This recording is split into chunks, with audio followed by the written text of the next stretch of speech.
इस वक्त नाज सैनमे के अंदर तकरीबन 10 फुट के करीब पानी खड़ा है।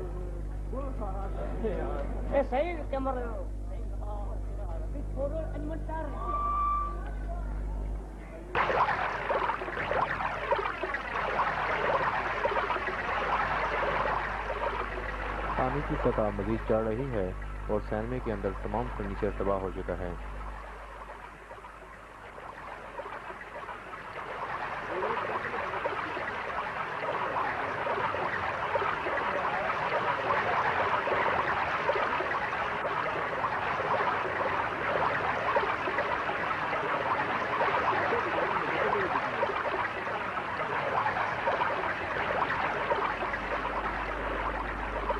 नाज सैनमे के सामने दुकानें मुकम्मल तौर पर पानी में डूब चुकी हैं।